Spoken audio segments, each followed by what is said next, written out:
Here we go. Saturday matinee, 1 o'clock start. Knicks against the Blazers, out for revenge.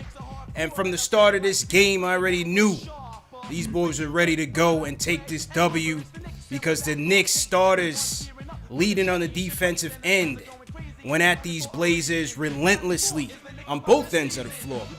And despite a furious comeback by Anthony Simons and company, the Knicks found a way to get it done, led by their big three. RJ Bully in his mid-range bag. Julius in his double-double bag. Typical night. But it was once again an aggressive performance by the Burner Man, Elfrid Payton, with 22 points, 7 boards, going at Dame Dollars relentlessly, attacking a weak Portland interior defense. And hey, man, when we know when Elfrid gets aggressive, good things happen. 9-2 now when he makes over 5 points, over 5 buckets, as Alan Hahn said.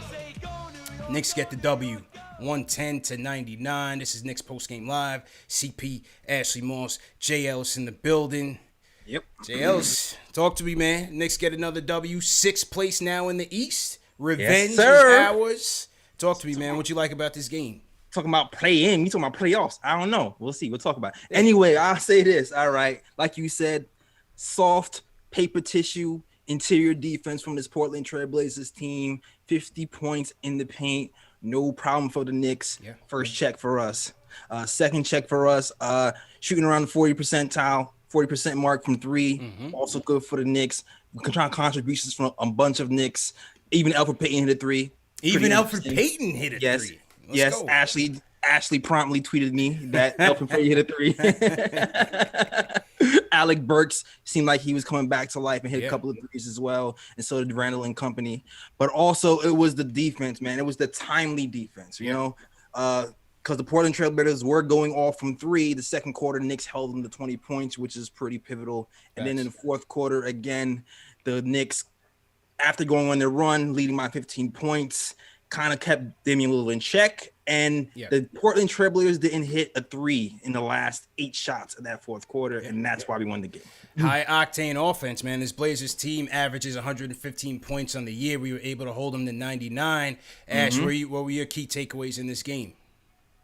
Listen, when you're playing a team like Portland, they have shooters and shooters shoot, and they enjoy having the entire court to do so. And the only way to stop a team that has shooters like this, especially when your shooters are very inconsistent, is you have to make it as uncomfortable for them to shoot as possible. And that is exactly what the Knicks did today. They were on them like white on rice, like peanut butter on jelly. And it was just making them real uncomfortable to take the shots that they normally can get up with no problem. The defense was impeccable. They were not letting them breathe. They were not letting them get the shots up that they're used to making. And it was making it hard for them to adjust because all the shots that they are used to having available were unavailable. So those second and third options for them just weren't hitting. And that is where we shine, because today or tonight, wherever you are watching this, our second chance opportunities were golden. And that is what I love to see. You know, I always say, and Clyde was saying it today, defense is your best offense. And today the Knicks were playing both sides of the ball,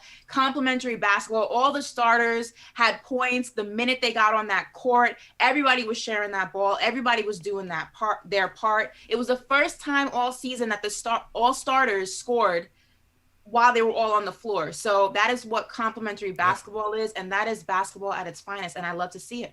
Good points indeed. And as you mentioned, the defense and them getting after it. You know, it's funny when we have these shows and callers call in with a question, and then sometimes you see it play out in the game. Dan from Long Island last episode asked us about Bullock. You know, what did Tibbs see in Bullock and what he gives him out there? And I thought you saw that on display today. I mean, he was all over it on the defensive end. They had him mostly on Trent Jr., but he can guard, you know, different guys. He could have guarded all 5 of those Portland starters tonight and really gave us an effort. You saw in the third quarter him block a 3-point attempt.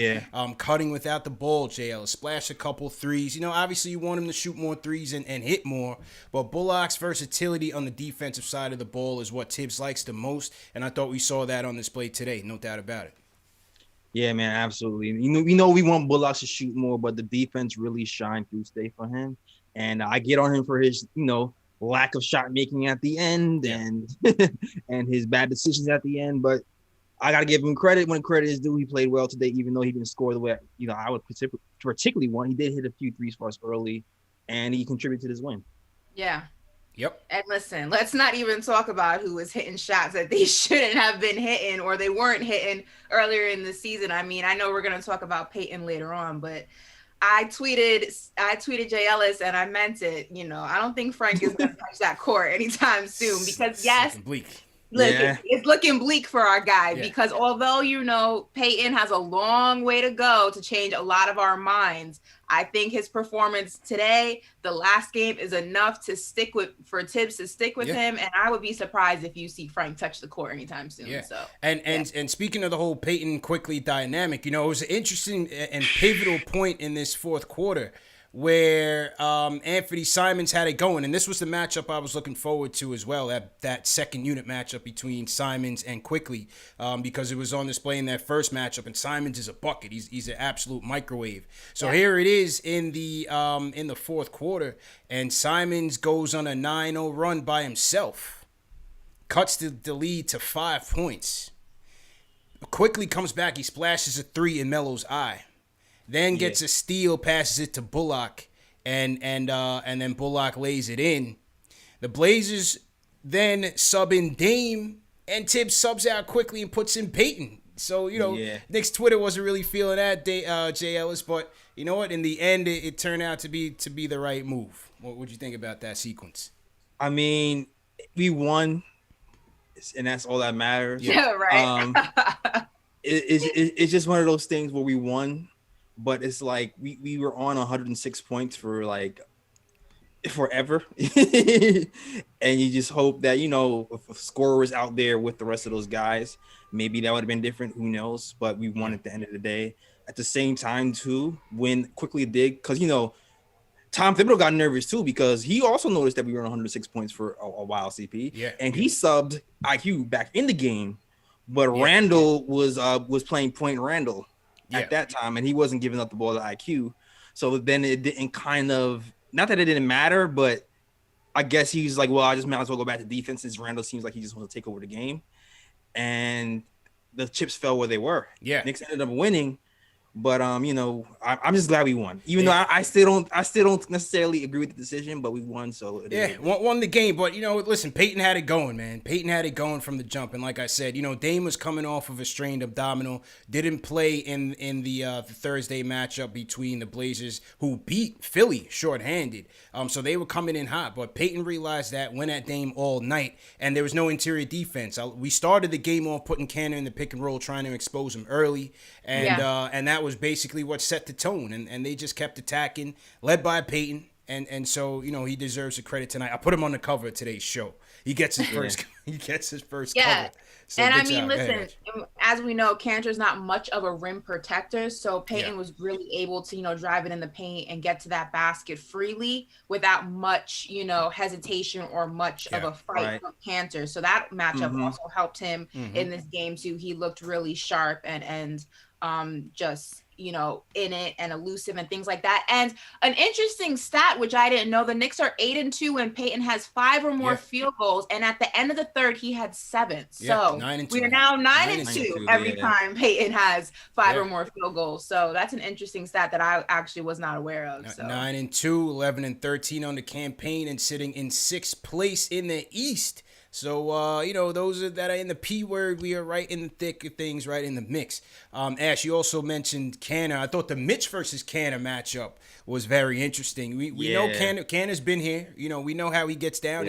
He's still a bully in that paint, Jay Ellis. He still gets his boards and can get those paint buckets. He had a couple plays where he, out-muscled Mitch, but I thought the Block Nest Monster battled out there. Yeah. Just shifting him out the way with that elbow.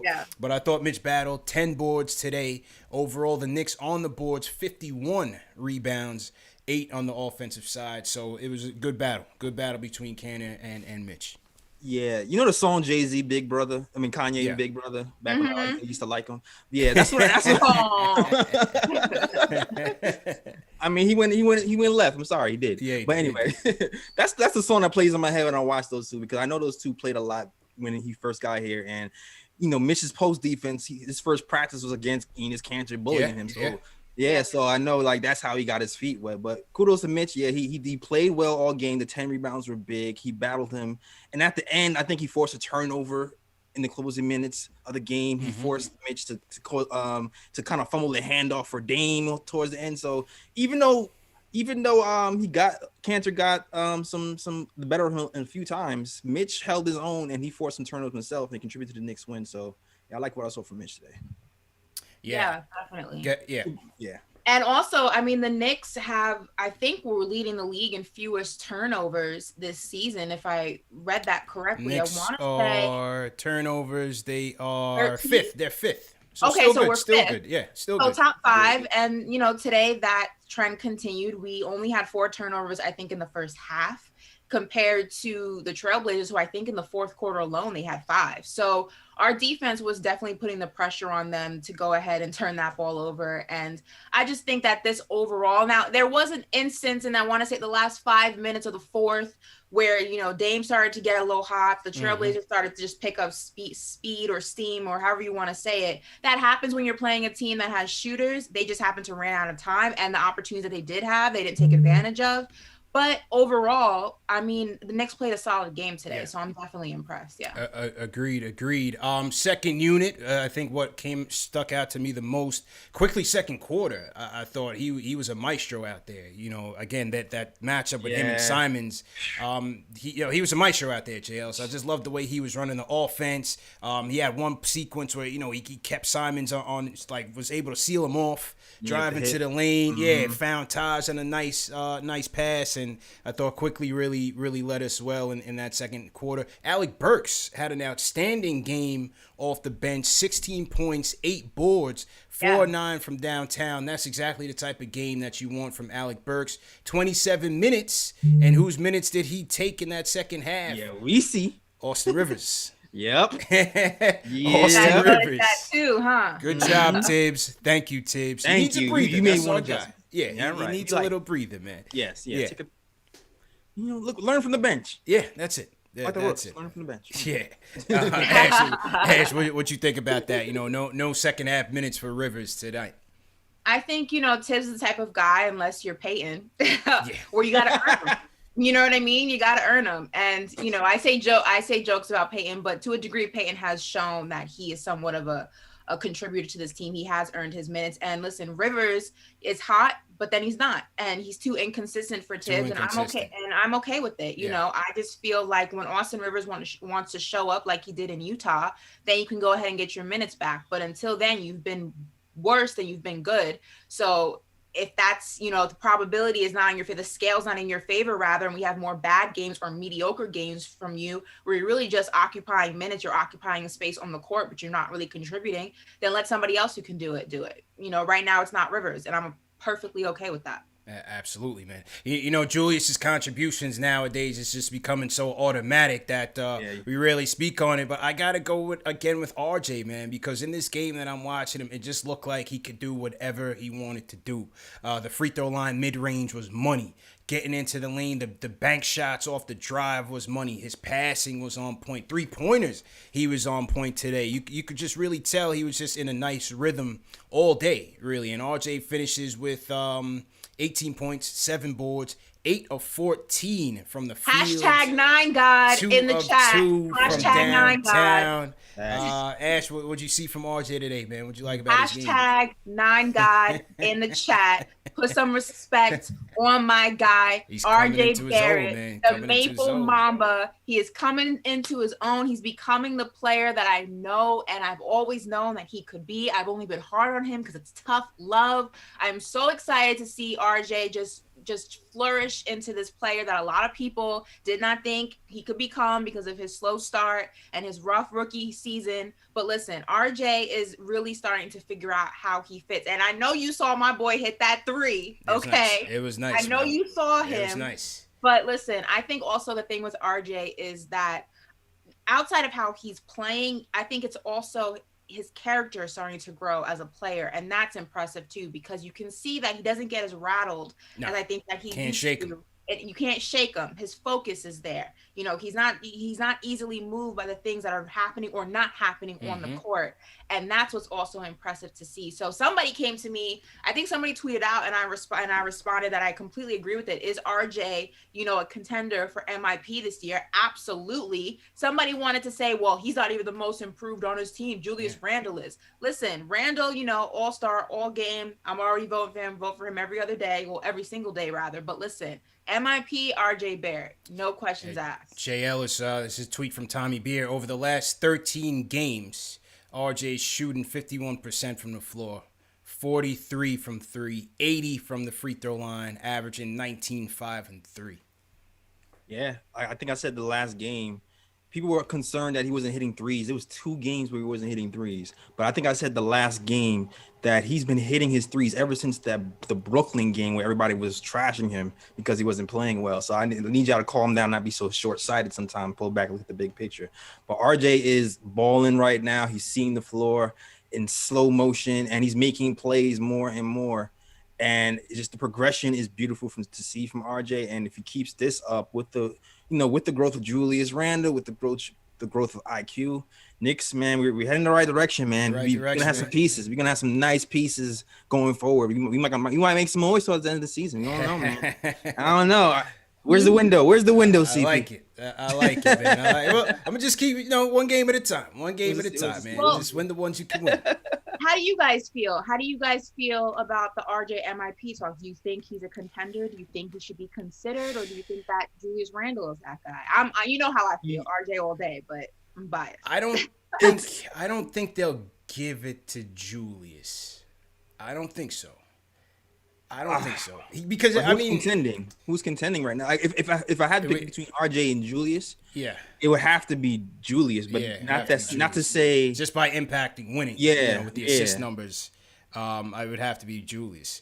But can you be an all-star and MIP? Like, isn't that why not? Yeah, why not? I don't know. I feel like that's somewhat of a contradiction. An all-star to me is somebody. If it's his first time, if he makes it, he makes it. He kind of earned his bid. So, good problems to have. Let me salute everybody in the chat once again. Hit that thumbs up button for your squad on this matinee tilt. How you guys feeling, man? Leave us some comments in the chat. Let us know how you guys are feeling about this win. If you guys are new in the chat, leave a hashtag new, and we'll shout you guys out. Salute to everybody that's able to catch us on this matinee, man, especially all our guys over there in Europe, able to catch this game and catch this post-game live. Salute to you guys. I got to salute my people in Germany, you guys, because when they heard my Evan Roberts interview, man, I was bigging up all our international viewers from, Australia, UK, and all over, JLs. But the Germany-Austria contingent is heavy, man, and they're big fans of the show. So salute to all our guys out there in Germany and Austria as well. Facts. I'm sure a couple people are in here watching. So let's get to the phones, hear what the people got to say. Let's start off with my guy Will from Ellis in the building. Will, how you doing?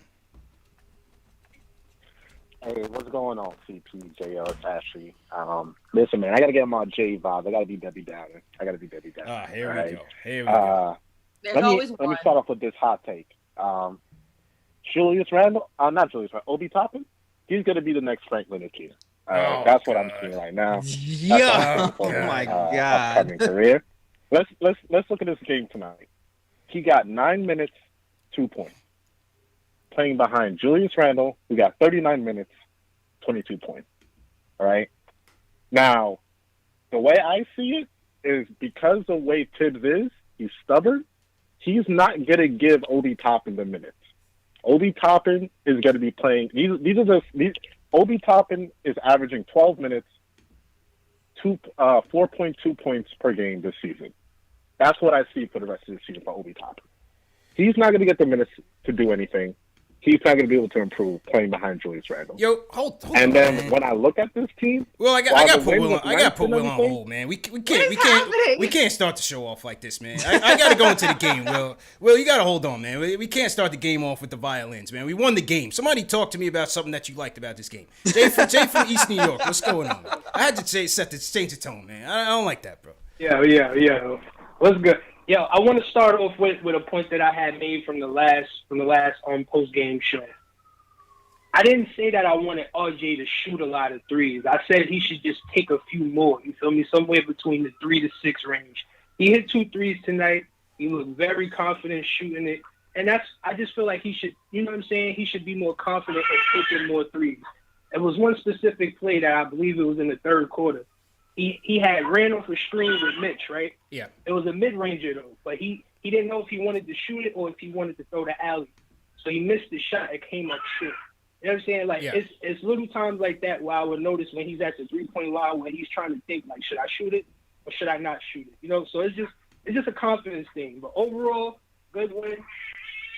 That boy Elfrid Payton, he stepped up, man. I don't really think that he's gonna be a Knick for too long. I think he might mess around and play his way into a trade. But you know what I'm saying? Good win for the Knicks, man. Good stuff, Jay. Appreciate that. I mean, listen, man, he went 2 for 2 from 3. You know, RJ, he had a perfect game from the stripe from 3.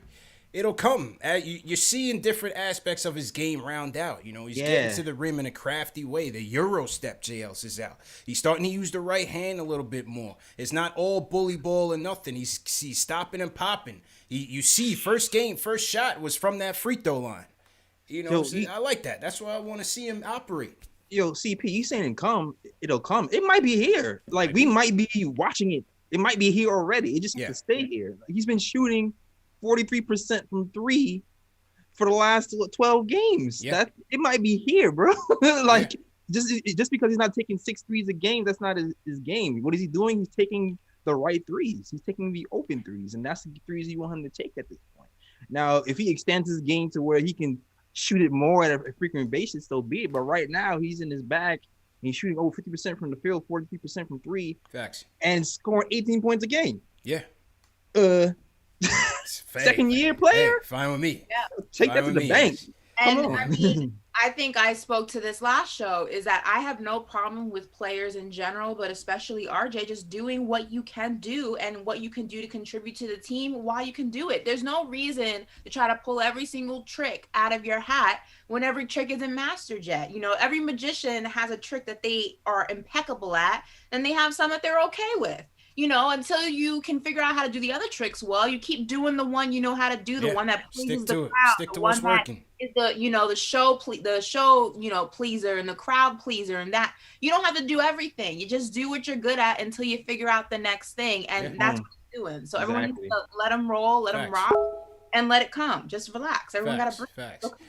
All right, yeah, we're gonna get back to Will from LI, man. I didn't like how he set the tone on that one. You know what I'm saying? I didn't like how he set the tone on that.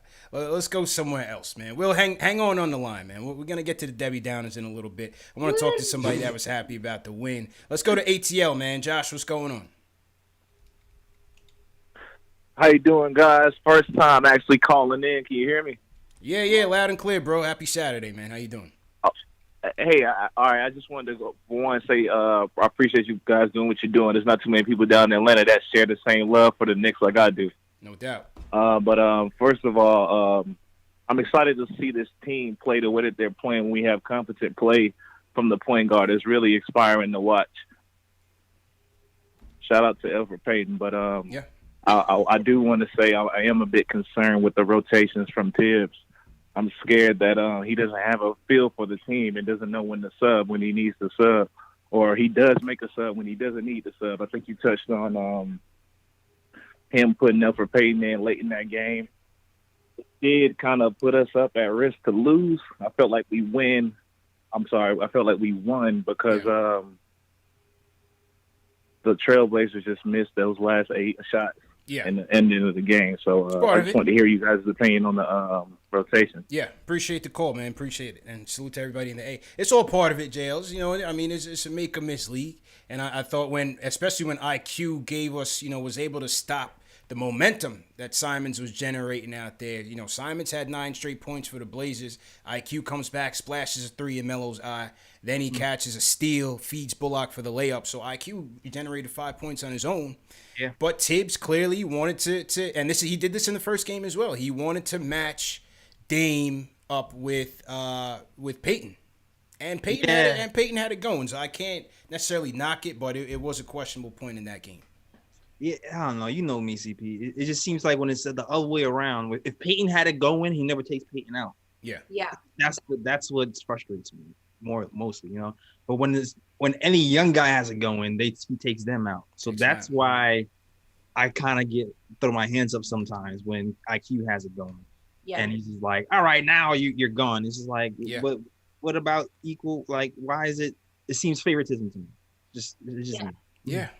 Yeah. I wouldn't say he doesn't have a feel for the team. I think that's a little bit of an exaggeration. I mean, look at our record. If we didn't have a feel for the team, we'd look a lot worse than what we do. 11-13. I think Tibbs, yeah, exactly. I think Tibbs is just guilty of favoritism, like Jay Ellis just spoke to, and that favoritism has him stuck in this extra layer of stubbornness. He's already stubborn, but you add the concept of favoritism and it's just super stubbornness. So I think, his rotations sometimes just showcase his favoritism, but to say he doesn't have a feel for the team is definitely not true. I mean, you can see these guys look like a team. They play like a team, and basketball is a series of runs and possessions. And at times, you can definitely see that those runs and possessions are affected by his stubbornness and favoritism. But overall, this team is night and day from where they were last season and the season before that. So I don't agree with him not having a feel, but I can understand why it's frustrating sometimes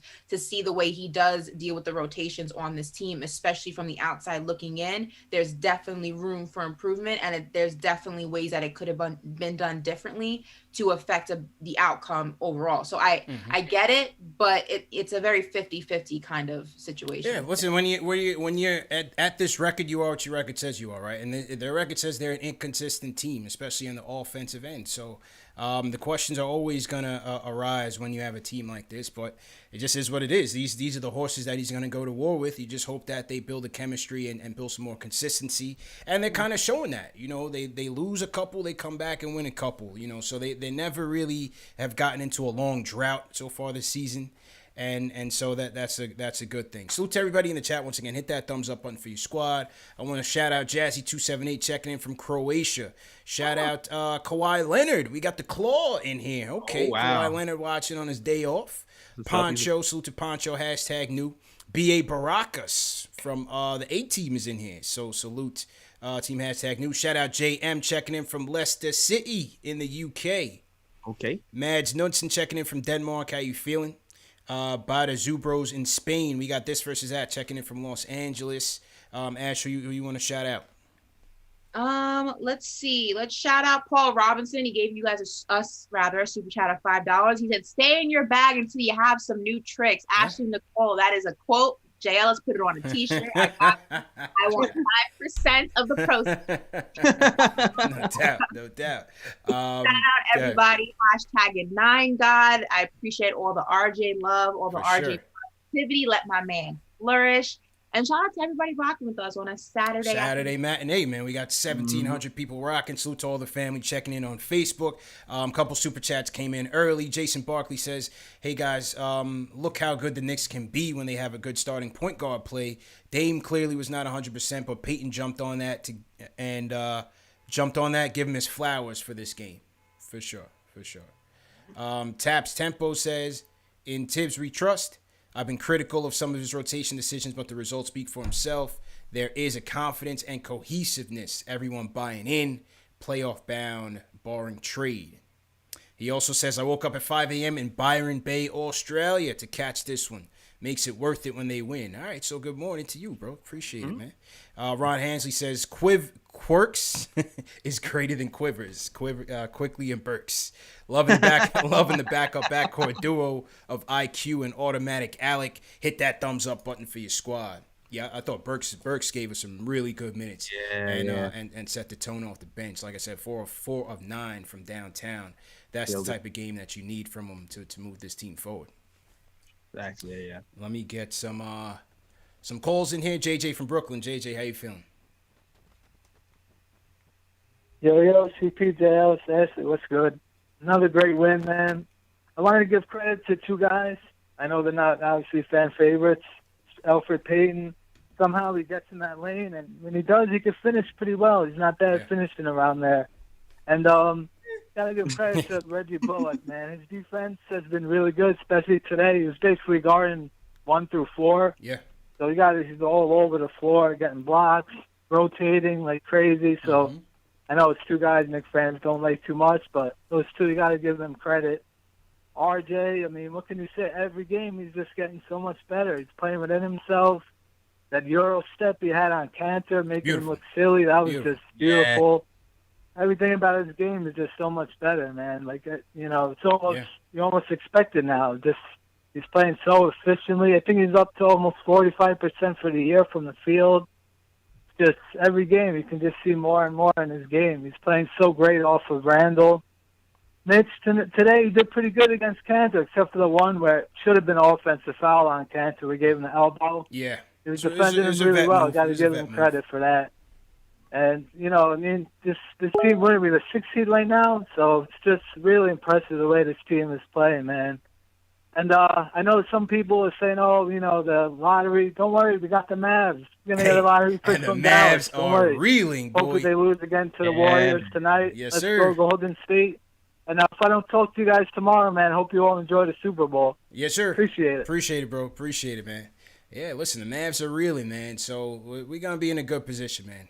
We are going to be A-okay. But like I said on the Bullock thing, you saw it today, man, the versatility that he gives you on the defensive end, you know, for the people that are calling for Kev and stuff like that. I understand it, and I would love to see Kev getting more minutes. That's my guy. But if you want to win and Tibbs wants to win, this is why he starts Bullock. Even coming off of injury, sometimes he'll put him right back in there. You know, that's his guy. Tibbs has been bigging him up all year, bro.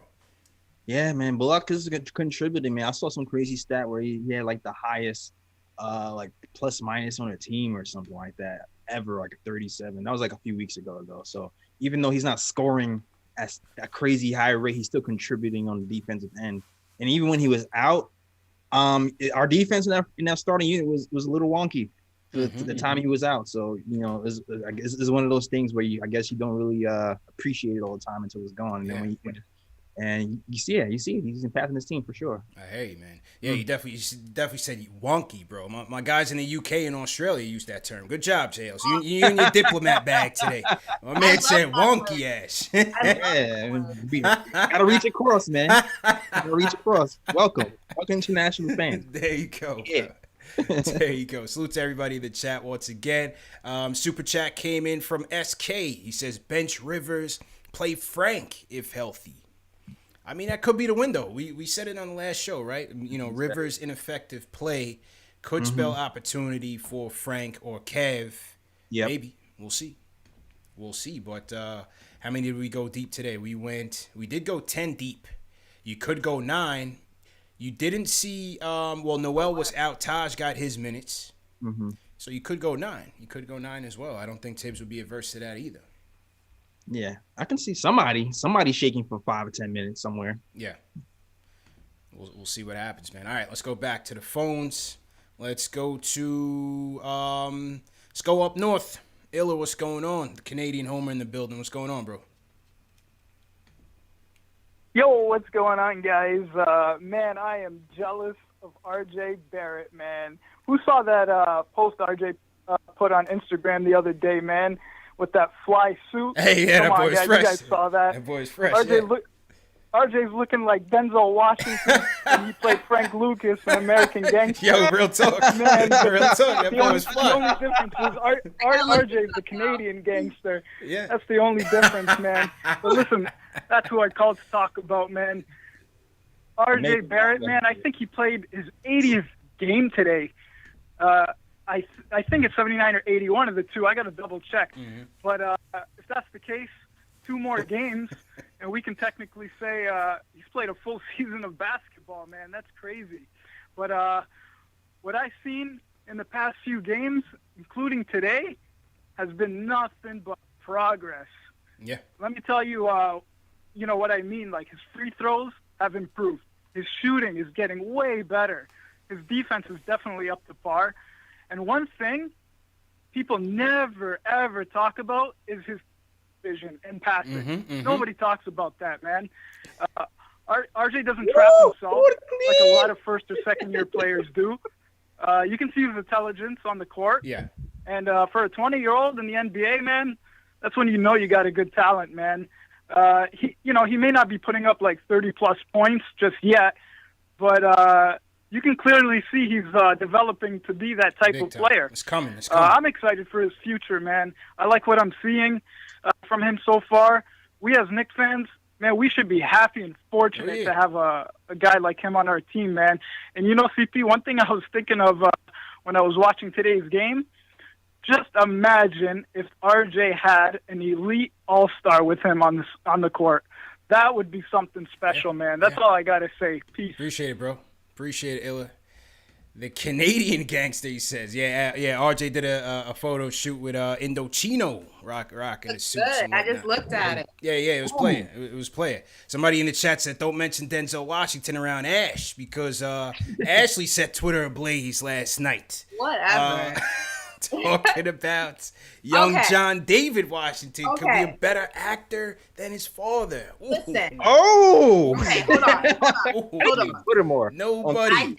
I said that John David Washington, when it's all said and done, could be a better actor, have a better career than his father. Why is that such a crazy thing to say? First of all, First of all, he's 36 years old. He's only 36. Denzel won his first Oscar at 36. You know, it's just Denzel's impact on movies was so great that whenever I watch, like Black Klansman, like I just hear Denzel in his acting. It's hard to set. I got to see the new one. with Zendaya and see what he's talking about there. But I watched it last night, which is why I said it. And I've seen a few of the movies that he was in Tenet and he was in, Black Klansman and all that stuff. And listen, you can tell that obviously he's very influenced by his father, but listen, you have the blueprint of one of the greatest actors to ever grace Hollywood. Yeah. Why is it so crazy to think that he would also have the greatest teacher? Because Denzel was a legend. And like I said, I just can't, I have a hard time separating the two when I see this guy act, when I see his son act. I have a hard time separating. That's not fair because he's a different type of actor. And if you watch, yes, he's influenced, but he also has his own vibe. He has his own aura. But all I'm simply saying is that I'm not saying he's better right now. I'm saying when it's all said and done, just because he has the blueprint. You're saying his catalog. He could. I'm saying he may have a better career. I don't know, man. At the end of the day, just saying that, you have your father's blueprint to follow. You can see what mistakes he made. You can learn from them. You can be better than them. It's crazy to think that. Will it happen? I don't know. To say he's not gonna, you guys don't know what he's only 36 years old. The man is really good. He's phenomenal, but whatever. I'm not gonna. I love Denzel, by the way. Okay, one of my first celebrity. He's the greatest of all time. Back up off me. Okay? He's the greatest of all time. We'll have to see. I'm not doubting that. To be continued. Listen, I'm holding on judgment because I haven't seen Young Buck act, so I'm just gonna hold on. You have to watch him. I just know Denzel. He's the greatest. Plymouth Rock. He's the greatest. He's the greatest, JL. He is. Whole judgment. I need to see him act. All right, let's get back to the phones. That's funny as hell. Jay from Maryland. Jay, what's going on? What's going on? How y'all doing? Good, man. What's going on, bro? Good. I wanted to just give my opinion on the game. I think the game was a good game. People complain and say, "Oh, we almost lost it," but it was a great game overall. We were leading a majority of the game. See, they only led once, and it was only by 1 or 2 points. Mm-hmm. So it's a good game to go off of. Just because they made that run, my biggest thing is, we had to get a big enough lead because we're not an offensive team at all. Yeah. So. We didn't want to, you don't want to give that room for the Blazers to make that run that they made in the fourth and possibly come back to win it at the end. So I think we held on tight. It was a good game. My only big problem is the lineup with Tibbs. I think if he could work on that, we're winning games, so I can't complain. He's the coach. I'm not.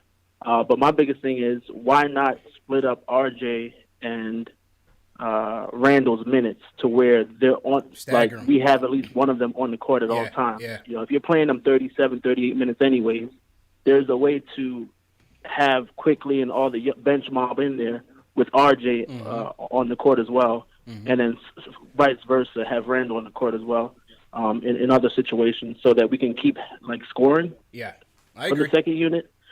Because some of the problems that we're having with the second unit is they're not putting up enough offensive points, and that's when teams are using that chance to come back. So that's my only opinion is maybe Tibbs should try, splitting up the minutes between RJ and Randall so they can kind of lead the floor on their own at some points in the game. Yeah. Y'all have a good one, man. Peace. Yeah. And that's my guy Zay from Maryland, not Jay from Maryland. But I agree with that. I would like to see that a little bit more, splitting them out a little bit more, so you could, Yeah, me too. keep that could be an fluidity. answer. Yeah. But also, Burks. This is what Burks is here for. Burks is supposed to be. That's supposed to be Burks' role. If Burks plays his role like he's been playing on other teams, you wouldn't have to worry about it that much, So, but I don't agree. I don't disagree with him though. I can see that being a solution. Yeah. No doubt. And there is a furious Denzel Washington debate breaking out in the chat right now. Ashley setting off a firestorm. It's okay, Ash. It's okay, man. But you know what's crazy is I never said that. People hear that his son has the opportunity, which as a parent, I don't know how many parents.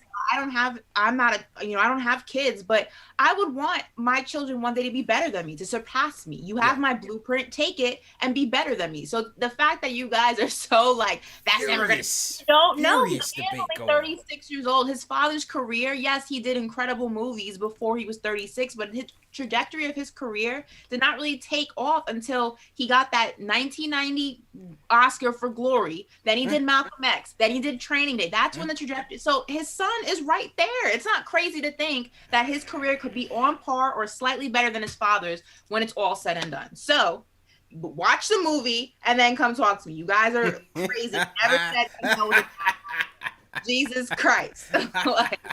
Salute to everybody in the chat. It doesn't go. I just need to see the boy before I make any decisions. That's all I have to say. Yeah, we'll take a look. We'll take a look, JLs, and we'll do a little movie review. You know what I'm saying? We'll do a little movie review night. And stop calling me Max Kellerman. That's slander. You know what I mean? Super slander. Super slander. Man. That's fine. I got called Max like 2 weeks ago. It's fine. It's ugly, man. It's ugly. I said what I said. They just call me CP in this. They just call me CP, man. We just keep it rolling.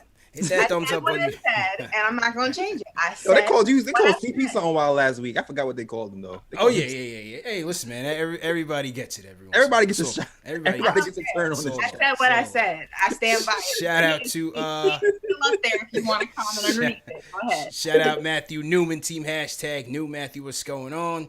Alan Perman sent a super chat. He says, salute. I don't want to see Elf play and want more Obi, but we're here 11-13 after being picked by almost everyone to finish last. Gotta trust Tibbs and Rose to have to follow their vision. I'm with Berman. I'm with Berman. Obviously, you want to see IQ start. And obviously, I want to see Kev play more. Obviously, I want to see Obi play more, but it's not gonna happen. He had, if you talk about Obi's game today, he finally faced up on Melo. Took him to the hole and actually scored on him. Yep. He shot one rainbow three that was just completely ridiculously off. I want to see more in the pick and rolls. I want to see more in the pick and roll as a roll man, and also facing up more. Use your athleticism, try to attack the basket, draw fouls. Right now, it's still a lot of perimeter game for Obi right now. So hopefully they start to showcase him in those areas for sure. Yeah, man. I mean, the shot he took was a good shot, though. It was like in rhythm. It was after a few passes. I think maybe he just rushed the shot a little bit. Mm-hmm. But I agree with you. I want to see him cut to the basket more. The nice layup on Melo was a good start. It's still early when you're not getting the minutes. That was really hard to see where he's progressing, where he isn't. Yeah. I think that's where I'm worried. I'm worried. He's not gonna get him. Yeah, I'm worried for Obi's development. I'm concerned for it. I don't know how and when it's going to happen because I don't know where it has the opportunity to flourish. Yeah. So it's concerning that his development is contingent on the fact that he gets minutes, but he's not getting the minutes. And, the minutes you get in practice or, in a scrimmage cannot be compared to that of an actual NBA game. That's a fact. And I'm just concerned that if he doesn't get those minutes, then where is that development going to happen? And then that goes ahead and you look into the future and you say, well, if he is supposed to be the future of this franchise along with RJ and IQ, then how is that supposed to happen if you're not developing him while you still have Randall on the court? I don't understand how it's going to work. Well, once upon a time, Jay Ellis and Ashley tried to tell me, having it's a good problem to have. I still think it's a good problem to have. I still think it's a good problem. Okay. I still think it's a good problem to have. And I still think, and I don't know if JLS is with me, I think Tibbs can be playing Obi more. I don't think he has to limit his minutes the way that he's limiting them. I think he's choosing to do it, which is another concern of mine because I've yet to see him play together. He's choosing to limit his minutes. He's choosing not to have them play together. And that's concerning to me because why are you not doing that? That's another question I would ask him if I got to speak. That's my question with a few other pieces too. You know.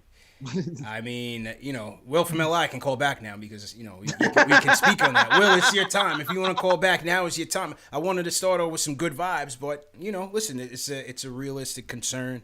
But while he's in, I'd like to see them using him more in the pick and roll, and I'd like to see him giving him a chance to face up and make a move to the basket. You know, that's where Obi's gotta eat. The newly signed Jordan Brand team member. Salute to Obi. Signed with Jordan. Officially, he's been rocking J's all year, but officially signed with Jordan. My guy Steve Sweatpants did the photo shoot at MSG last week, so he gave me a little preview of the shoot earlier this week. So shout out my guy Steve Sweatpants. Make sure you guys check out that interview with Steve Sweatpants. This photo shoot? Yeah, the photo shoot was fire. I can we can get to the site once we take some more calls. I'll share some of it, but the photo shoot was fire. It was Obi and his parents at MSG. The Jumpman logo is still a little bit hard to get with, being that it's MSG and the Knicks. I feel like they rock those jerseys way too much, man. Oh yeah, I was trying to stay silent, but yeah. What happened to the home whites? Every day now we rocking the blue Jordan jersey. Like, what's going on, man? It's weird for me. Hey, man, we're winning in that jersey, so. I guess, but it's like, yo, MJ's a billionaire, man. You don't need more marketing, man. Go get the home whites going, crispy. It's just weird for me. It's just weird. All the way weird. It's just weird, man. So, I'm the guy when the Knicks signed Jason Kidd, it was weird for me. All right. Yeah. It was weird for me. I was like, that was a weird moment in time, though. That was a weird moment. And when he was running and gunning for us, that was my guy. He's 40 years old at all. Like, yo, JK is that dude. And him and Kenyon, it was weird for me. But it was weird. But it's like, oh, now they in the jersey, cool. Yes. Yeah, it was a lot of beef, man. It was a lot of beef. Well, let's go down. Pause. Let's go down to Kentucky. Aaron, what's going on? What's going on, y'all? Yo, how you feeling, bro? Can y'all hear me? Yeah, loud and clear, man. What you think about the game? Okay, good. All right, good, because I only got one ear pod in. I can't find my other. I was just trying to make sure y'all can hear me. Yeah. Okay, first of all, man, the New York Knicks are in 6th place, man. Yep. We should celebrate that. Big win today. I don't care about Dame not being completely unhealthy. I think C.J. McCollum was out. A win's a win, man. Back-to-back wins is always a huge win. I was going to talk about, first of all, RJ, man. He's playing his game finally, man. Mm-hmm. He's getting to the basket, the mid-range, the defense, the passing, all the things that I knew that RJ could do whenever he was at Duke. He's doing it now, man. And then shooting the 2 to 4 threes, man. Mm-hmm. That's what he's doing, and it just seems like it's better, man. But then I also want to talk about the Obi Toppin. So Obi Toppin, what he got 8 minutes today, I think it was. 8 minutes. Obi got 9 minutes. Obi got 9 minutes. 9 minutes, 2 points, 1 for 2 from the field. Not 9 minutes. What about playing with him with Randall? Like, what's the issue with that? Is it because they play the same exact position? Is it because, whenever we drafted Obi, I had a lot of my friends tell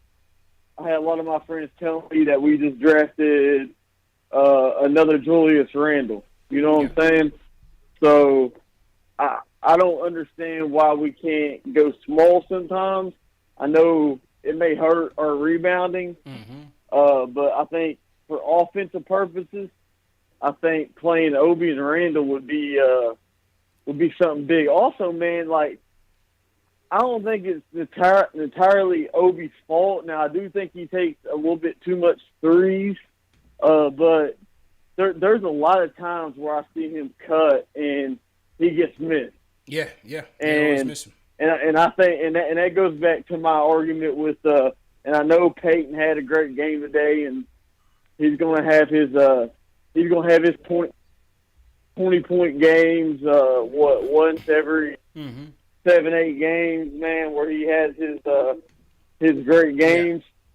Yeah. But I think for the Knicks to really like make the playoffs for one, and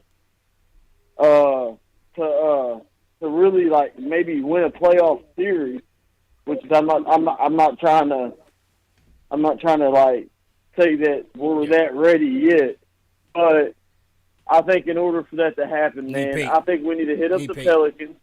Oh, he wants Lonzo. We need to ask them what they want for Lonzo Ball and JJ Redick. Okay, all right. And I don't. Is that CK? I don't appreciate the call, Aaron. We just got to keep the calls. We just got to keep the calls moving. But basically, he wants more point guard play out there, and so he wants to go get Lonzo from the Pelicans. We haven't seen Obi and Randall out there together. Obviously, if they do that, they're gonna have to go small. We've seen Randall effective at the small ball 5 as a facilitator as well. So. If the opportunity presents itself, Tibbs is going to have to find those opportunities, because if he doesn't, Obi's not getting the burn. He's never going to get the burn. So those are the opportunities they're going to look for, and vice versa. I think Obi is a capable passer to the point where you could have Randall kind of spacing the floor for him as a better three-point shooter, and have Obi kind of operating out of the post, still in the face-up game, and trying to attack the basket that way. So let's see how Tibbs, we get some out there together. We still haven't seen it.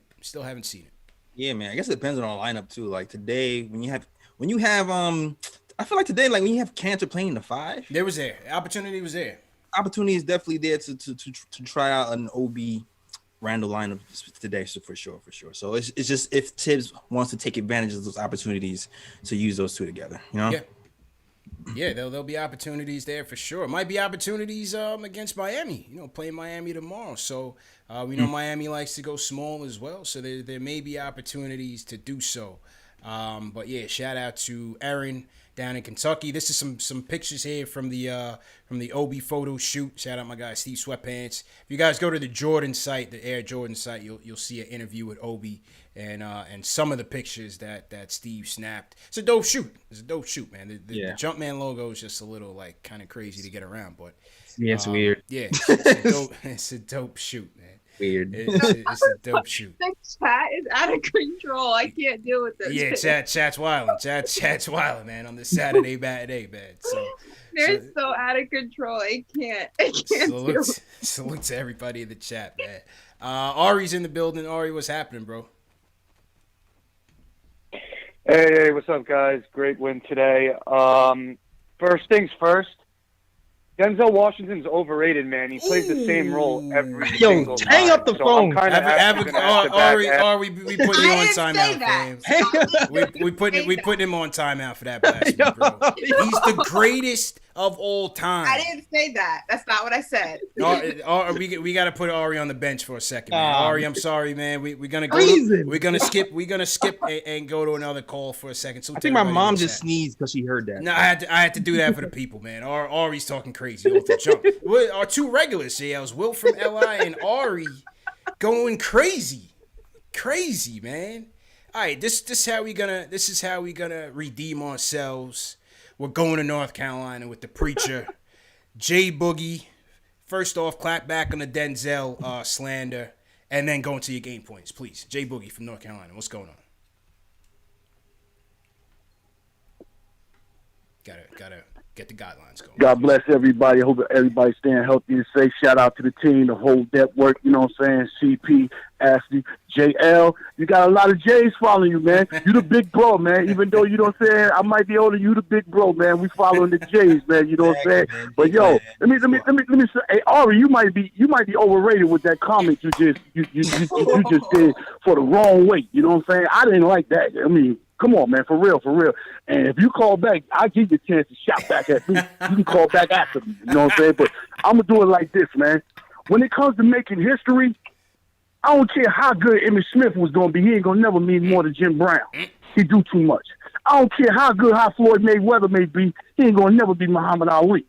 You know what I'm saying? I don't care how LeBron James going to do. He ain't going to never go over Michael Jordan. That's just point blank. You know what I'm saying? And I don't care who acts. We completely nobody ain't gonna be better than Denzel. Completely. He plays too many roles. And Training Day was an insult because he should have been had that award way before that, man. You know what I'm saying? John Q and all that, man. Yeah. Salute to that man, man. Salute to all our, you know what I'm saying, our leaders and everything. But let's get back to this basketball game real quick. You know what I'm saying?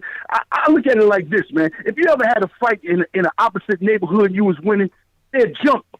That's what we did today. We jumped Portland. They got their first victory off us. Today, they got jumped. A lot of players did a lot of big things. I think we had more than 5 players with at least 7 rebounds. We had mad people in double figures. We had all types of hustle plays and rebounders and hard work going on. We outplayed them. We jumped them today. And I like that. That's what we got to do. But go back to that Denzel, you know what I'm saying? Give you a little bit more Denzel.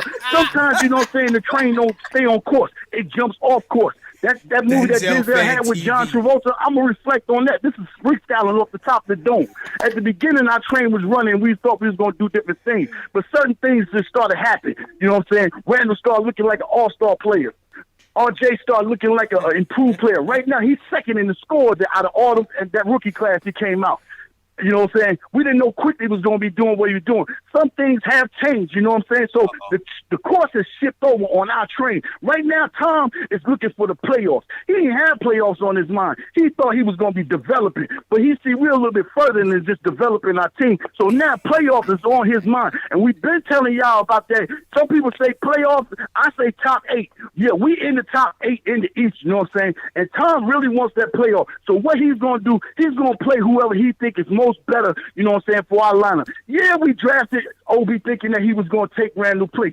That was everybody's sense and mind frame. But the course shifted over, you know what I'm saying, when that boy started doing what he's doing, being the number 8 player on that Eastern Conference All-Star ballot. And I'm saying again, if y'all haven't been voting for Julius, you're holding us back. He's number 8, but he really should be in front of them 2 boys in Miami for real. So he should be up there in number 6 somewhere around there, man. But they hating on us. So if they ain't hating on us, that means we ain't doing what we doing to get more All-Star votes in for that boy, you know what I'm saying? But I know EP ain't got my phone number. I ain't hacked into his phone, but he must have called Rod Strickland or something, because for the last 2 games, he been getting any and everywhere he wanted to get to on that court. You know what I'm saying? The man ain't got no problem with getting to point A, point B, anywhere he want to get on the court. The problem he got is finishing, and the problem he got is having more confidence, and the problem is he's taking the role of how we used to beat down Julius Randle last year. So now we got off Julius Randle, we just jumping on this guy right there. But this dude right there at 6'4", you know what I'm saying? He's doing some things for us on the court. And yeah, y'all know I love it, how quickly in that starting lineup. But don't forget, he came off that bench in Kentucky, you know what I'm saying? So he might be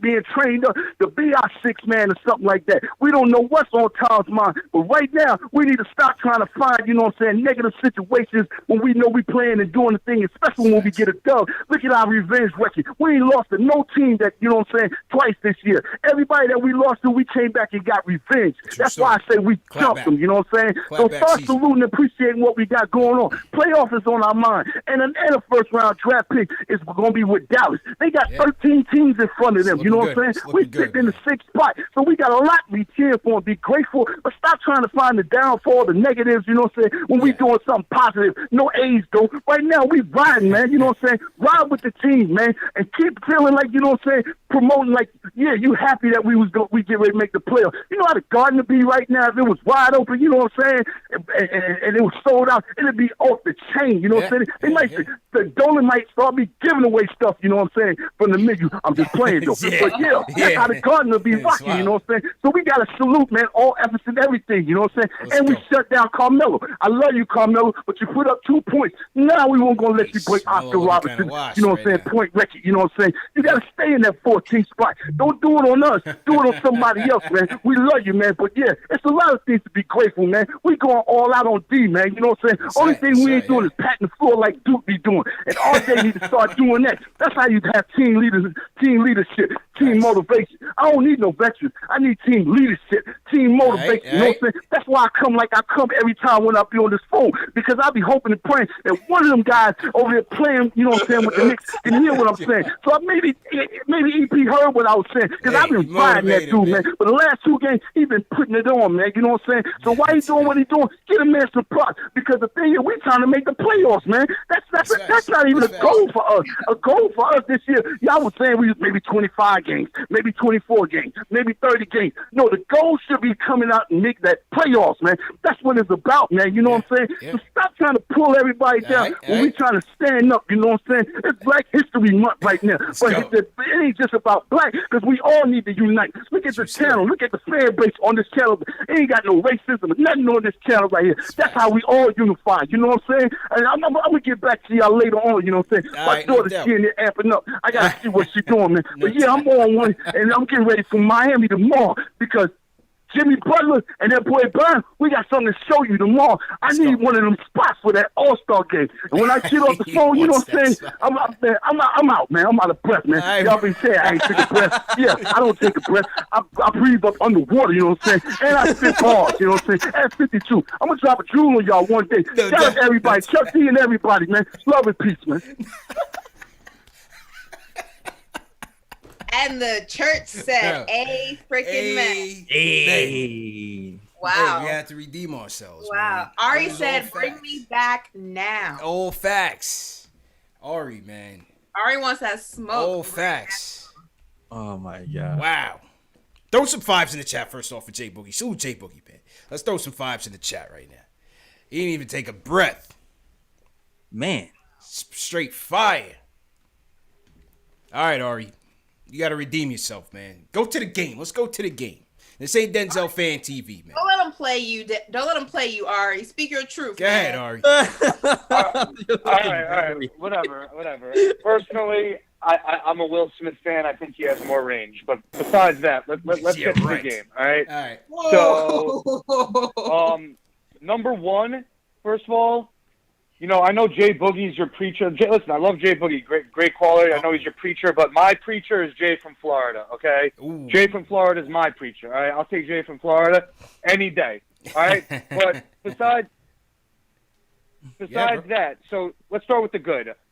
R.J. Barrett was, like, the most important thing going into the season was hoping that R.J. Barrett would take the next step. Yes. He's clearly taken the next step. You know, he kind of reminds me a little bit of like a Paul Pierce, D. Wade hybrid. He has really good body control, and he's really good at like weaving into the lane. And the thing about RJ is, if you took that 5-game stretch where he went like 0 for 25 from 3, if you took away those 5 games, his percentages are actually like not that bad this season. And, you know, I haven't called in a while, and I haven't called in since that Clippers game. And just to watch a 20-year-old guy go toe-to-toe with Kawhi Leonard and literally, like, hold his own with Kawhi Leonard says something. I don't think there's a lot of 20-year-old players who could do that. So I think, you know, we really have to be thankful that R.J. Barrett's on this team. You know, that's the good. Now, the bad, you know, we won the game, but, like, again, with Tibbs' rotations, man, like, I just don't get it, man. Like, Emmanuel quickly was going off. He just hit a 30-footer, and then he takes him out. Like Tibbs is like the anti-Mike D'Antoni. He's a defensive genius, but he has no clue what's going on offense. He has no clue. And the reason why his rotations are so suspect to us is because he's not even looking at offense when he's deciding who goes in the game. He's just looking at defense. Which is, okay, yeah, it takes defense to win championships, but, you know, you still got to score also. You have to have balance. And the whole knock on Mike D'Antoni is, he can make a bad team relevant and get you to the playoffs, but can he go over the hump? You know, I think the same thing goes with Thibodeau, just on the other side. So, you know, I don't like his rotation still. I'm with everybody else. You know, Obi Toppin's 22 years old, right? He was projected to be, you know, the next, like savior. He was supposed to be a key piece of our future, and he's playing 9 minutes a game. That's unacceptable. I don't care if Julius Randle's on the team. I don't care if Anthony Davis on the team. I don't care if Tim Duncan.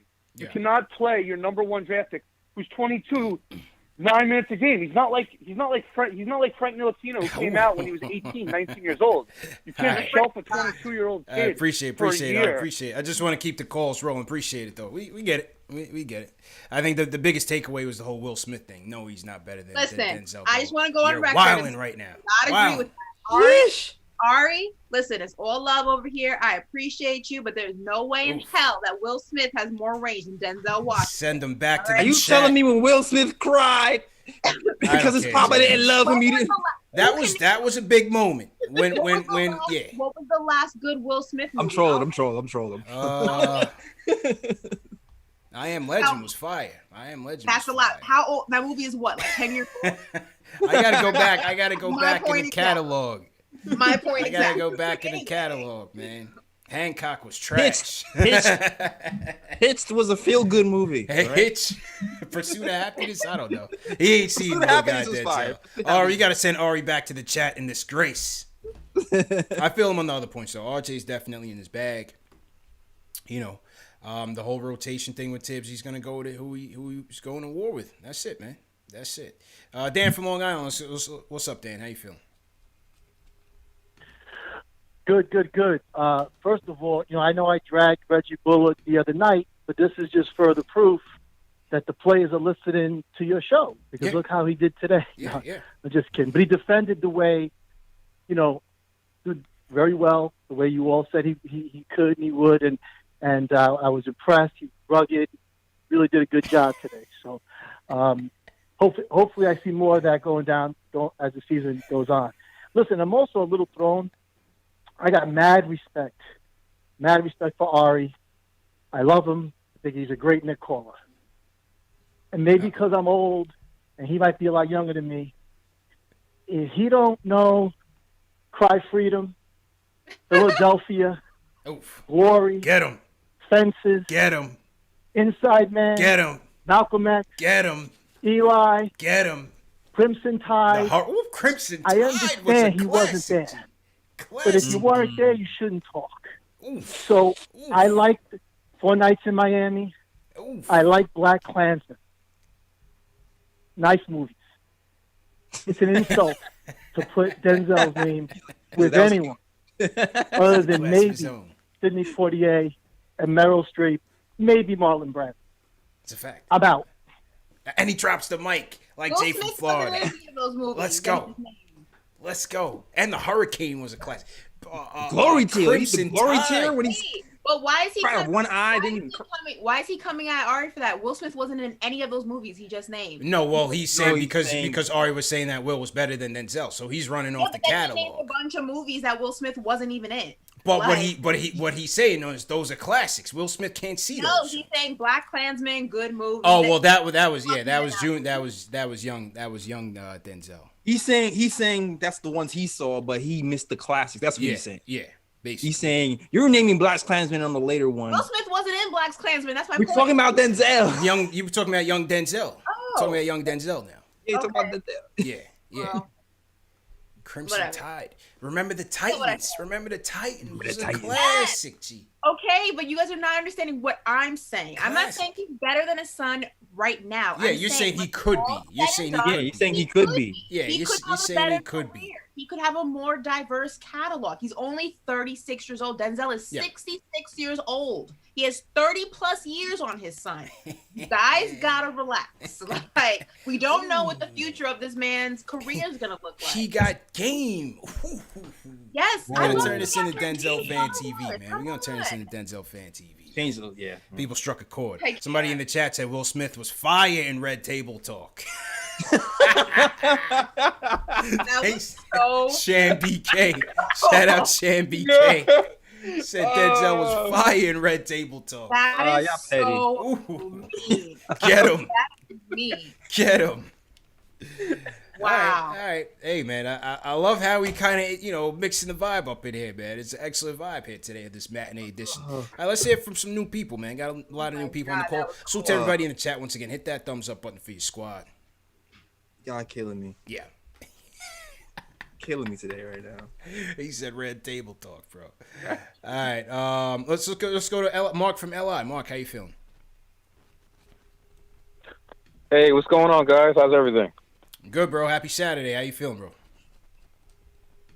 I'm good. The only thing I wanted to talk about was I don't know if anybody noticed, but Dame Litter was on the Joe Budden podcast. Yeah. Giving a little chit chat.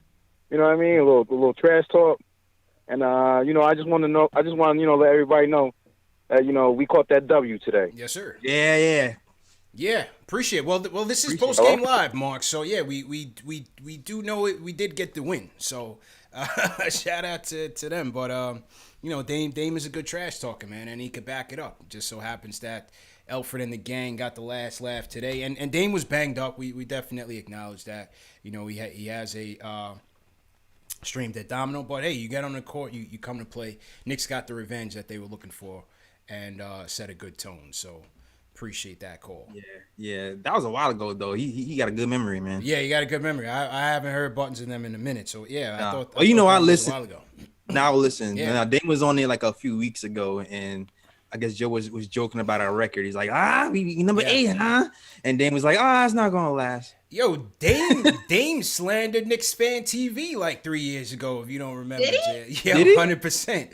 There was an incident. There was an incident at the Garden where Frank, when he was playing, and Cannon was on the team, and Frank and Yusuf Nurkic got into it, and Dame came through, and it was like a little skirmish. But I remember that. It was so they end up winning the game, and I posted something on the topic like, Nurkic didn't want that or Dame didn't want that smoke with Frank, and then Dame replied back like, after that play, I just ran off like 5 straight on y'all, and we took the W type of thing. I was like, oh man.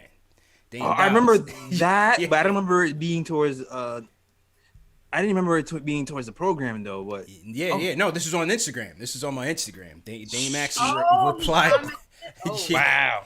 Dame Man, replied back with some slander, man. But listen, Dame's like that because there was Yeah. a reporter, I think it was Aaron Fences, and he read something, and he was in the post game after one of the Trailblazers games or whatever, and he was like, didn't you say something like da da da da on Twitter? he does not forget. Yeah, he's like, all right, because I forget, just making sure that you stand by what you said. I was like, okay, Dame really be in these social media streets. Okay. That's a fact. Dame does not forget, man. My favorite player in the league right now, Nick. Melo as well, but obviously Melo's getting into that wash category. But Dame is just that guy. Unlimited range, man. Dame just pulls up wherever he wants to, and it's a bucket. So yeah, you got a guy like that coming up in the ranks, man. Yeah. SK, I got to that super chat from James Fiore. Says last couple weeks, Ash has been a little too tough on Tibbs. We wouldn't be where we are right now without him. God bless you. So I'm supposed to just sit here and just like stroke Tibbs' ego and not point out anything that he does that can be improved. And I should just be okay with the fact that we're winning games, losing some games, and that just means that Tibbs is perfect and I can't critique him when he needs to be critiqued. Is that what I'm getting at? You just want me to sit? Yes. Okay. Sorry, not gonna do that. Lady KnicksFanTV with them boss. Alan Berman, appreciate it. Paul Robinson says, stay in your bag until you get some new tricks. Ashley Nicole 100. Quoting Ashley there. Who else in the super chat? Mad super chats coming in. Salute to... Damn, that's a lot. Salute to Leon Newville. Says, shout out to the squad. Happy Saturday indeed. Scott35 says, we have a 20-year-old Kawhi on our team named RJ. Be patient. He's not a Steph Curry, but that's okay. He will be a future NBA star. If he's doing that at 20, imagine what he will be at 25. Hashtag Broadway Barrett. Gotcha Open says, Elf is the roach that won't go away. Oh, that's cold. Oh. Hey, man. Why you gotta be a roach? I don't like that. Oof. Pick a different animal. Oof. Hey, the super chats come in. I gotta read them. The people paid. They paid for the advertising. Let's go to the Emerald City. Rob, what's going on? What's going on, guys? I'm a New Yorker living in Seattle, Nice. and man, you guys have made my year. I discovered your show this year. You bring a lot of joy every time you're on. Serious wattage in all your smiles. They're beautiful. Thanks. And you bring that serious New York energy, man. I so appreciate it. Appreciate it, man. So I turned into a Blazer fan because the Sonics left the city. So this was a big day for me to watch my two favorite teams. And I got to say, I've never seen Dame. I watch all his games. And by the way, this is a team that kicked Philly's ass by 30 points 2 nights ago.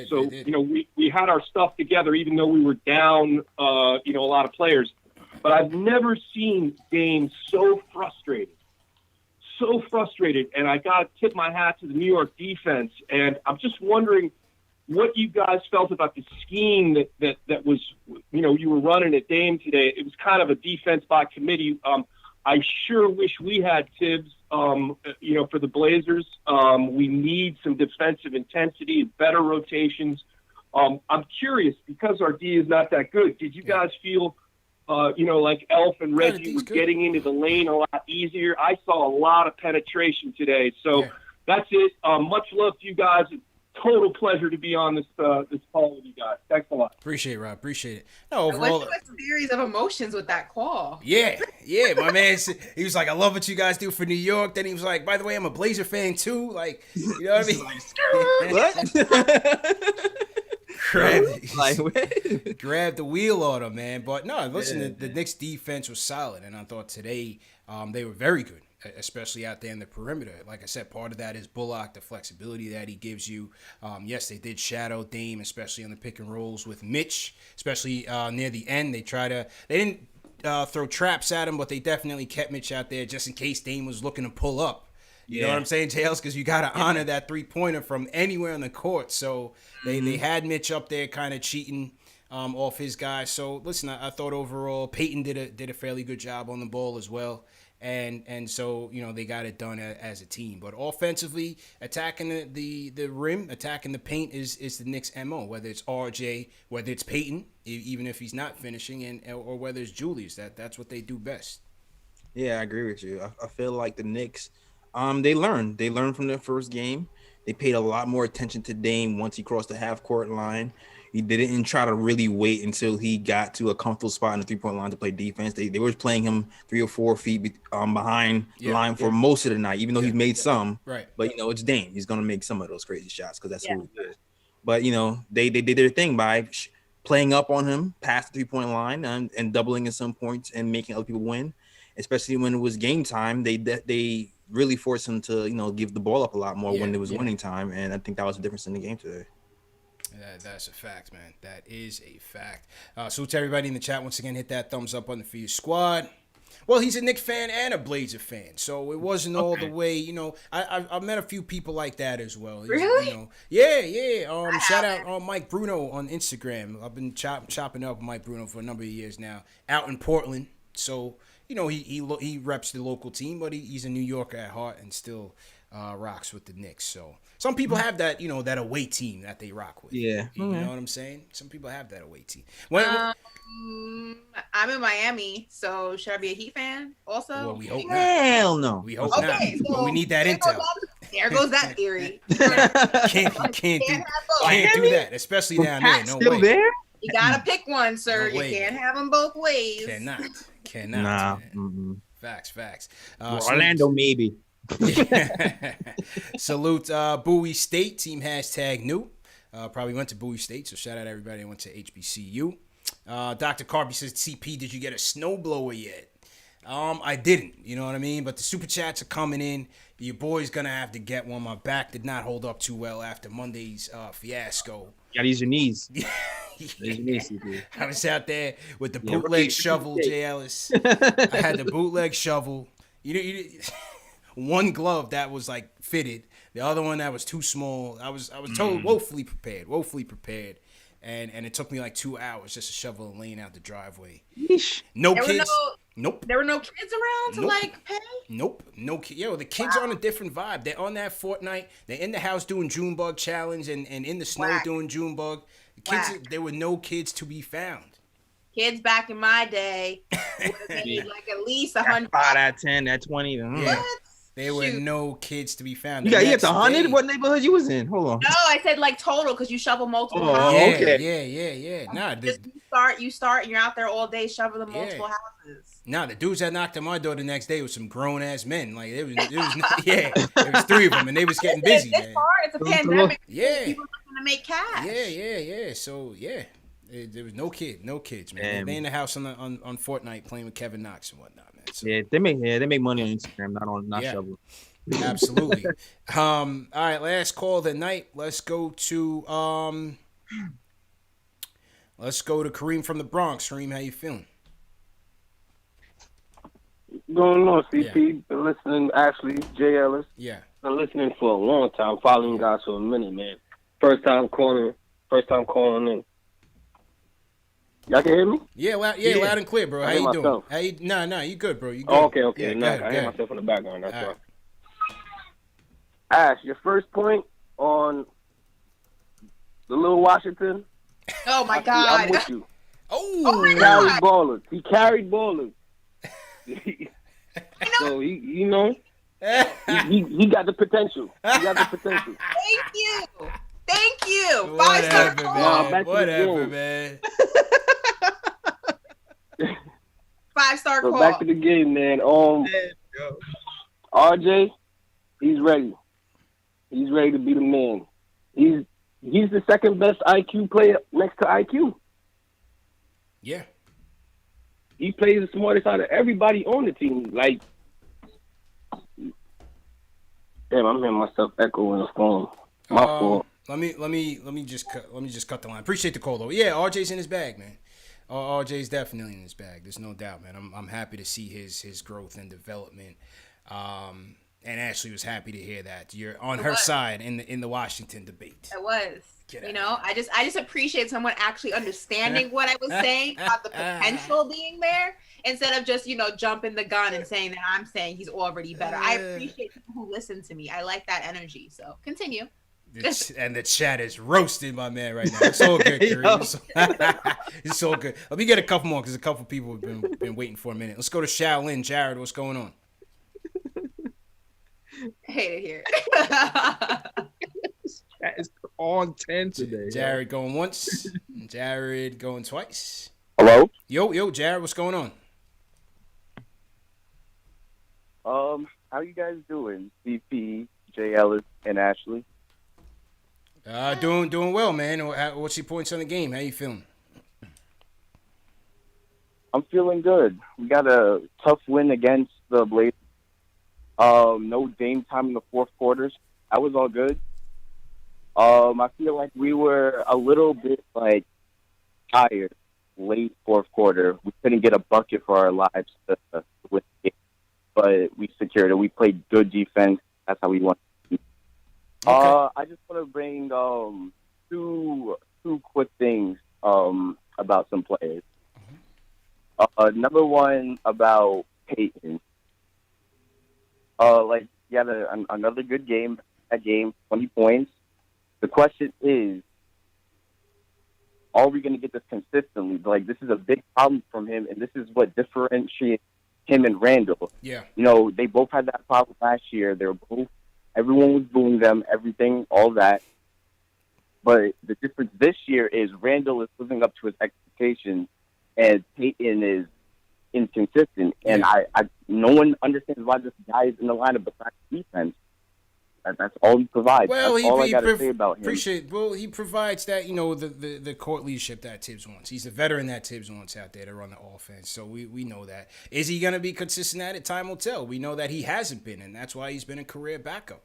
If he's doing this every game, he'd be a long-term starter in this league. But the thing is, you don't get that. And he's had a problem finishing at the rim where he just hasn't been good. So let's see if he can carry it over. The burner account is definitely working for him. You know what I'm saying? Knicks fans definitely got at him. Knicks fans definitely got at him on the burner, and so he's picking his game up. So good job, man. One more. S. Dot from Connecticut. S. Dot, what's going on? What's going on, y'all, man? It's Obi, man. He can't get no minutes. Tom is doing this. He's literally stunting this kid's growth, man. And as you continue to push Tibbs and keep challenging them all the time on improvements, because it makes no sense that our number 8 draft pick can't get no burn, man. He's sunning them. Yep. He is sunning them. It's ridiculous. Taj Gibson is there to help. Gibson shouldn't be getting no minutes, man. No minutes. He's just supposed to be Tom Thibodeau's extension to the players. You know what I'm saying? If Noel's not playing, why Obi can't get the minutes? Why he can't get the minutes? It's pissing me off, man. I'm like, I'm just, every time, and IQ gets how many minutes? Like, he was in there, he was ready to cook. I understand Peyton is, listen, man, he's not the new age player. He can't shoot. Peyton can't shoot, man. IQ can shoot. He's a threat. And then Melo, man. Melo, he's still with us, man. Melo's still with us. He was ready to let Obi shine all over him, man. But he can't do it because he can't get no burn. It's crazy. And I'm crazy tight, man. I'm crazy tight about the Obi situation, man. It's just ridiculous how this kid got all of the talent. He runs hard every time he's out there. That boy active, man. When he's out there, he's as active for them little spurt minutes he get. Like he can't, like Obi, he's a mismatch for a lot of people. Yeah. Obi got a couple little, I seen him do a couple little hook shots in the post. He could do all of that, but he won't play Randall. He won't do nothing for Obi, man. He won't run no plays for him, nothing. Obi's just out there by himself. I feel you. IQ out there, IQ be ready. He ready, man. IQ ready. Yeah, IQ's ready, man. Appreciate the call, man. Listen, it's a frustration that's going to continue as the season progresses, and if the minutes are like it is. But I seen it. I seen it coming. This is why I talked about a Randall trade if you could make it, if it's worth your while. Because if not, it just seems like this draft, could have been a waste. But it's early. Let's see how Tibbs integrates the two of them in the lineup, because that's the only way you're going to see Obi playing extended minutes. It's going to have to be on small ball 5. It's going to have to be on small ball 5 against teams that you can do that against. As you said, J. Ellis, this was a team that we could have done that against today, but we just didn't see it. 9 minutes for Obi. So let's see what tomorrow brings for him. Mm-hmm. I mean, also it's about picking your poison, because if you take Randall out of the equation, this team is not tied for 6 in the East. It's just, that is what it is. Those are the facts. So it's about picking your poison. What would you rather have? Do you want to have the season just to develop Obi? If that's the case, then trade Randall. But if you want to go ahead and instill a winning culture with this team and have them play in the playoffs and have that experience and get their feet wet when it comes to that, Randall not being on this team is not an option. So Tibbs needs to figure out how to go ahead and please both sides and have both Obi and Randall play together, so you can start to get his development going. Yeah. So that by maybe next season or towards later on in this season, you can go ahead and make that decision with a little bit more of a clear conscience, because you know what Obi can do. I personally don't think a move needs to happen until next season. I don't think Obi's going to be ready this season. I just think it'd be premature to do it. But if you are okay with it being premature and you want to see that, development start to happen right away, and you're okay with not being in the playoffs and not having that experience for your guys, then do it right now. But that's a decision that they need to make. The coaches, the front office, the team as a unit, they need to figure out what their end goal for this season is. And until they know that, they can't make a move, and they can't make the correct one. A true story, man. Let me get to Howie from Wash Heights. Howie, you the true closer tonight, man. Go ahead with your points, bro. Hey, how you guys doing? CP, J. Ellis, Ashley. All right. Good, man. What's going on? For one, Ashley, what you said was blasphemous about Denzel. I don't care how much potential his son has, he'll never be him. No different than Marcus Jordan and Jordan. So. Don't compare Marcus Jordan. Damn. I saw that comparison coming. I was waiting for somebody to use it. Yo. Waiting. Weak comparison, man. But this notion that just because the Knicks are winning, we can't criticize Tibbs or the team is crazy, It's great that we won.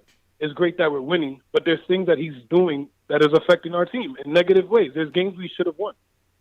Emmanuel Quickly playing 13 minutes is crazy. We finally got the guy that we've been praying for. our potential point guard of the future. He can shoot off the dribble. He can play make. He can shoot the three. I don't understand why it is that he's only playing 13 minutes. You don't want him to start, that's fine, but up his minutes. And if worst case, then have him play off ball. But to have him on the bench makes no sense. He pulled them in the fourth quarter at the end of the game for what? He pulled them before that when he got hot for what? And at the end of the fourth, you could see Quickly was upset when he took him out. And I just can't make sense of it. And as much as we're winning, it's frustrating to watch. Yep. Peyton isn't our future. Emmanuel Quickly is. And that's really all I got to say. All right. Thank you for your time. Appreciate you guys and everything you're doing. Appreciate Keep it up, bro. man. Appreciate it, bro. Frustrations abound, Jay Ellis, man. Sheesh. Nobody happy about the dub, man. It's OB Quickly out. Good God. Six seed in the East. You tough crowd, man. Yeah. I mean, listen, I agree though, man. I'm happy with the win. I'm definitely happy with the win. But it's kind of ridiculous though. It's pretty ridiculous to have him have the impact he has in a short minute of time. Like he's doing things other players aren't doing, and he's playing 13 minutes a game. Like it doesn't make sense. Yeah. If it ain't broke, don't fix it, and that's what Tibbs is doing, man. He's consistent in his ways, man. They're 11 and 13. They're 6 in the East. By what he's been doing, I understand. No, he's not above criticism. He's not above criticism. Certainly, I've had my issues. I want to see Quickly playing. I want to see Obi getting those minutes. I like that they're winning too. You know, if Peyton has it going and he's contributing to the win, let him cook. Julius is Julius. RJ's coming along. Mitch is trying to hold it down. We're getting solid play from Burks, and we getting dubs. IQ still being effective in his minutes. You know, it's a tough balance, man. It's a tough balance, man. I don't know. And I know people are gonna say, well, ask Derrick Rose about his experience, ask Jimmy Butler about his experience. But here's the thing, Obi is the main appeal of Obi was that he was NBA ready. Yeah. He's not NBA ready. Tibbs said he was ready. He said he was NBA ready. So if you think he's NBA ready, then why aren't you playing him more? And if he's not NBA ready and he was supposed to be NBA ready, then don't you think you should be playing him more to get him NBA ready, especially when you drafted him at 8 so that he could be part of the future of this team? It just seems like a contradiction because if he's not ready, you got to get him ready. And if he is ready, why don't you play him like he's ready? So I don't really know what the plan with Obi is. I don't know what it is. I don't know. I'm very time. Like I said, we're gonna have to see him out there together because that Randall's not going nowhere, and his minutes ain't going nowhere. So you're gonna need him to win games, and they're gonna have to figure out how the two can coexist on the court in a small ball fashion. Like I said, there's some high offensive ratings with Randall at the 5. You know, with certain combinations, whether it's with IQ, with Burks, with RJ out there. You know, there's some situations where Randall at the 5 can work for you. So you're gonna have to see if you slot OB in there at the 4. And see how that works, because if not, he's not going to get his minutes at all. Facts, man. I feel like I could be rookie of the year if he got 1 minute. Like I feel like it'd be a lot, like not like no contest. Yeah, I feel you, bro. I definitely feel you on that one, man. But great show. Back at it tomorrow. Miami Heat coming into town. A slumping Miami Heat. They did beat the Wizards last night. But, that juggernaut that came through the bubble is just not that. And as Jay Boogie said, they put Jimmy and Bam in the All-Star. But, obviously, Jimmy Butler just got back? Or what was his status? Yeah, Jimmy Butler just got back. This is, I think you want to say his second. This will be his third game after passing, the health and protocol that they have with COVID and things like that. So this will be, I believe, his third game back since hearing that. And they'll also be without Goran Dragic, which is he's dealing with injury again. He had a foot issue during the bubble that actually knocked him out of that final series. And then obviously Bam got hurt as well, and we know what happened after that. But so it'll be interesting. It's going to be interesting to see how they play in New York. Going to be interesting to see how. This is not the same New York team that a lot of teams are familiar with. This is not a pushover team. They're gonna fight. They're gonna have the New York grits, as we say. So it's gonna be interesting to see how the Heat are able to fight against that. A lot of interesting matchups, man. How do we contend with Duncan Robinson on the 3? You got RJ and Jimmy. You got Bam and Julius. Peyton and Dragic. Even though Dragic seems to be coming down, it's gonna be an interesting matchup. Yeah, man. JL's go ahead and sign out, bro. Yeah, for sure. Definitely check out the Nick of Time Show on all audio platforms, SoundCloud, iTunes, Google Play, and Stitcher. Also, subscribe to the channel as well. That is youtube.com/Nick of Time Show. Catch all our pods on video form, all right? And also check us out on social media. That is EKOT Show on Twitter, the Nick of Time Show on Instagram, Facebook, and check out the blog too on the nickoftimeshow.com. And go over there, and while you're at the blog, check out some of the merch at the nickoftimeshow.com. That is all. Back to you, CP. Great show, Ashley. What's up, everybody? I said what I said first and foremost.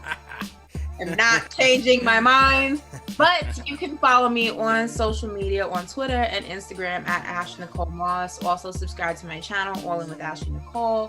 As usual, CP and I are cooking some stuff up for you, so we should have that for you, or at least a sneak peek for you very soon. And shout out to everyone in the chat. Thanks for rocking with us. See you tomorrow when we beat the Heat. And let's do it. Let's do a great show. And salute to everybody in the chat once again. Hit that thumbs up button for your squad. 110-99. Those New York Knicks get the dub. 6th place in the East, man. How you guys feeling? Continue the conversation. Leave us a comment in the chat. Leave us a comment after this video goes off. Get your KnicksFanTV snapbacks. We were going to do a giveaway today. We'll do it tomorrow, just in the interest of time. And remember, these shows are available in audio podcast format. Apple Podcasts, Spotify, Google Podcasts, Amazon Alexa, Stitcher, all major podcast platforms on the KnicksFanTV. Remember, we'll be back tomorrow, same time. Knicks versus Heat. Let's get another W, see if we can make it 3 in a row.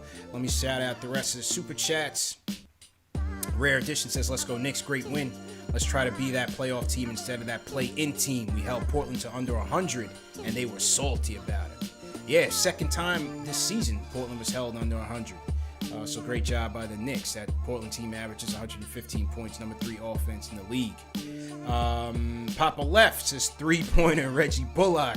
Doubling down the $5 for Jay Ellis, $10 with the Knicks win. I'll take it. Joshua B says Knicks are a playoff team when Peyton plays like this, how he's been playing the last 2 games. Ron Pierre Jr. RJ needs to be featured more in the 4th quarter. Nowhere in God's green earth should Elfrid take more shots than Barrett. Starting to be a trend, man. We don't want to lose RJ, his momentum going into that second half. It seems to be. He's got it going first half, and then, second half, it's Julius and Elfrid trying to win it. Want to see the ball in RJ's hands more. Yeah, and sometimes, like Clyde says, he's open for a reason. Yeah, that's nice. and Clyde did not like when Peyton came back in for IQ. He was like, why would you take him out? So Clyde was a menace today. Yeah. What did he say about Carmelo? He said Carmelo in defense. That's an oxymoron. I'm telling you, Clyde is close to retiring. He's pulling no punches. He's saying whatever he wants. And then what was it? The story about Cantor? About how he thought he gave him a $50 gift certificate. Yeah, it was $500 to Gucci. $50, and then she was like, "Wait, no, it's $500." He's like, "Oh, my bad." Yeah. Clyde is a relic, man. That's my guy. Bobby Elliott from New Zealand. A New Zealand super chat says new. Hashtag new. Number 1 fan from Auckland, New Zealand. Hashtag 9God Ashley. Hashtag quirks. Hashtag all 72. Gotta love what Barrett's doing. Gregory Castillo sends a super chat. He says cancel Ash. Oof. No, we're not can't cancel me, bro. I'm here. Can't cancel Lady KnicksFanTV. Christian says, don't stress Tibbs pulling quickly. People need to slow down. I know New York's dying for a star, but if you want a star, it needs to be done right. Javier Montalvo says, ban Ashley for the Denzel blasphemy. Then he says, can I get a shout out for my little princess Ella? First, KnicksFanTV. Hey, man, salute Javier, man. Salute Javier. Eric Delgado says, guess Peyton will be the starter for a little longer. Kenneth Hart, I know we're bigging up Elf, and rightfully so, but Dame still gave him 30 on a bad leg. If we playing him 35 minutes for defense, that seems excessive to me. I mean, listen, nobody can check Dame all the way, man. That's Dame, man. Dame Dollar. Yeah. Gregory Castillo again says Ashley Washington. And again, he says Denzel for J Boogie bio movie. Ronald Hansey says, y'all should have banged the phone on homeboy when he said Will Smith has more range. And yeah, that's what we did. We did. We sent Ari back to the chat for that slander. Put him in timeout a little bit. Ari claps back, says they always trying to tear you down when you on top. I'm your favorite caller's favorite caller. Don't at me either. I don't know who you are either way. That was one super chat under the other, bro. Dead ass. S-God says Knicks are going to have a huge RJ problem with the refs. If Tibbs doesn't stand up for the kid is getting mugged on every drive. Hardly no foul calls, and he is present day Iverson getting few calls. He did say that, yo. Yeah, Will from LI says, worried about Obi. If he don't change anything, he will be Mo Bamba playing behind Vucevic. If Randall is going to be... so Mo Bamba, man. He says, if Randall is going to be the 4, trade Obi. That's too early, man. You're too short-sighted, bro. If we don't trade for Obi, don't sign Randall. Think long-term, not with feelings. Shells Heavy, salute Shells. He says, I love the show. Salute to Shells. Ellis says, all I said was RJ Barrett looks like Denzel Washington when he played Frank Lucas in American Gangster, and the chat is on fire. Sorry, CP. All good, man. Nick Fury, what's going on? Cardi 151 says, Ari is top 5, but Jay Boogie took the crown. RJ got his, I don't know what that emoji is. Obi's going to be okay, but just slower than we thought. And Paul Robinson says, Peyton earned his minutes today. Not IQ's game today. Salute to everybody in the chat. Hit that thumbs up button for your squad. See you guys tomorrow. Knicks versus Heat.